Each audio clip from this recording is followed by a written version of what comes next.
এই হয়েছে আজকের হাতিয়া। আজকে এই যে দেখেন মিছিল করছে কাফের হিজবুত তৌহিদ কাফের, হাতিয়া এটা হলো হাতিয়া। এরা কারা?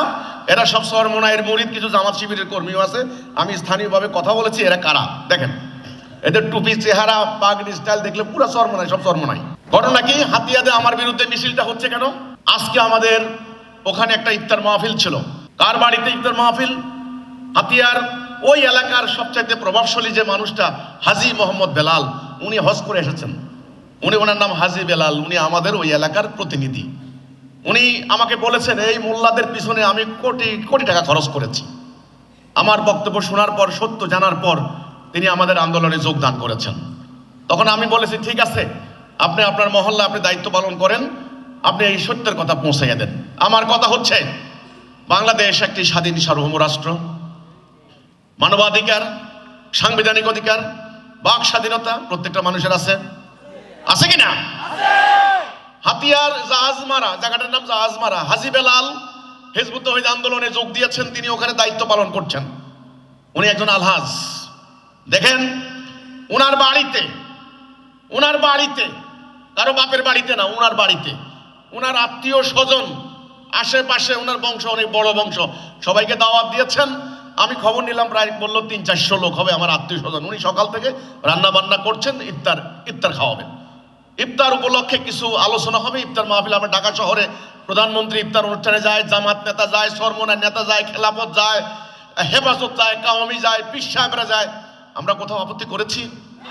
সারা বাংলাদেশে এই পয়লা রমজান থেকে প্রথম রমজান থেকে আজ পর্যন্ত সারা বাংলাদেশে প্রত্যেকটা জেলায় আমাদের ইফতার মাহফিল হচ্ছে। সাধারণ মানুষ ইফতার খেতে আসেন, 2-4টা কথা শুনেন, মাগরিবের নামাজ পড়ে যার যার জায়গায় চলে যাচ্ছেন। যে যার মতো দল করে সেটা তাদের ব্যক্তিগত ব্যাপার। আমরা আমাদের বক্তব্যটা তুলে ধরার প্রয়াস চালাচ্ছি। এই আমার কথা হলো, হাতিয়া কি বাংলাদেশ থেকে বিচ্ছিন্ন? হাতিয়া কি সরকার ওই জাহাজমারা এলাকা কি ইজারা দিয়েছে কোনো উগ্রবাদী গোষ্ঠীকে, কোনো সন্ত্রাসবাদী তালেবানি গোষ্ঠীকে? তাহলে হাতিয়াতে আমাদেরকে ইফতার মাহফিল করতে দেওয়া হলো না কেন?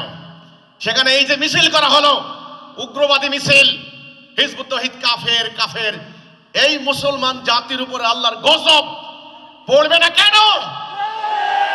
এরা হাজার গোষ্ঠী, হাজার দলে বিভক্ত হয়ে এক গোষ্ঠী আরেক গোষ্ঠীকে কাফের, এক দল আরেক দলকে কাফের। এই মধ্যপ্রাচ্যের ধ্বংসের মেইন কারণ শিয়া সুন্নি দ্বন্দ্ব। আপনারা দেখেন, আমরা কোনো চরমোনাইয়ের ক্ষতি করি নাই।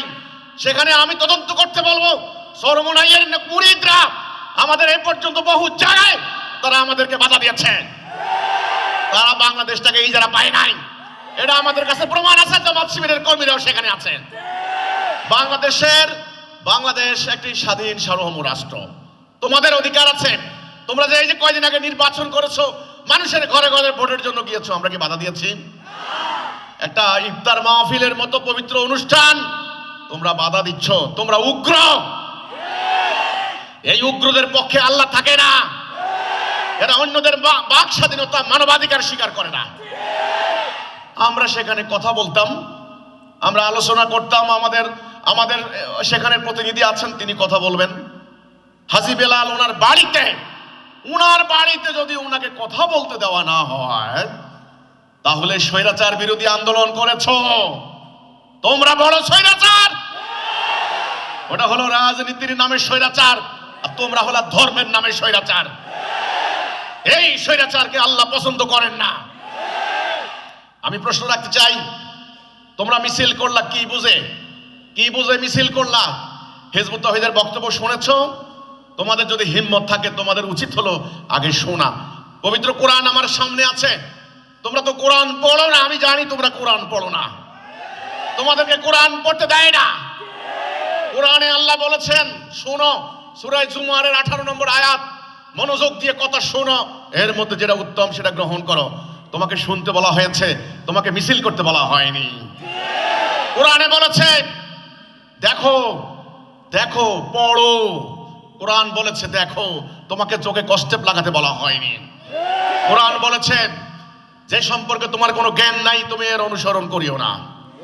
কোরআন বলেছে তোমাকে দৃষ্টি শক্তি দেওয়া হয়েছে, শ্রবণ শক্তি দেওয়া হয়েছে, তুমি দেখো, শোনো, বিচার বিশ্লেষণ করো। তারপরে সিদ্ধান্ত নাও। একটা স্বাধীন সার্বভৌম বাংলাদেশ, এখানে প্রত্যেকটা মানুষের নাগরিক অধিকার, বাক স্বাধীনতা, মৌলিক মানবাধিকার রয়েছে। হাতিয়াতে আমরা ইফতার মাহফিল করছি, আমরা কি বলতাম, আমাদের বক্তব্য কি তোমরা আগে শুনতে? আমাদের কথা না শুনে না, হিজবুত তাওহীদ এখানে কোনো ইফতার মাহফিল করতে পারবে না, হিজবুত তাওহীদ কোনো এখানে বক্তব্য দিতে পারবে না, হিজবুত তাওহীদ কোনো এখানে কথা বলতে পারবে না। আমাদের কথাকে এত ভয় পাচ্ছ কেন? আমি জানতে চাই, আমাদের কথাকে এত ভয় পাচ্ছ কেন? জনগণকে শুনতে দাও আমাদের কথা, জনগণ শুনুক তোমাদের কথা।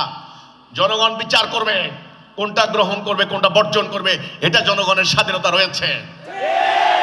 তো আগুন, এই তাওহীদের আগুন, ঈমানের আগুন বস্তায় সালার ভিতরে আটকাইয়া রাখতে পারবা না।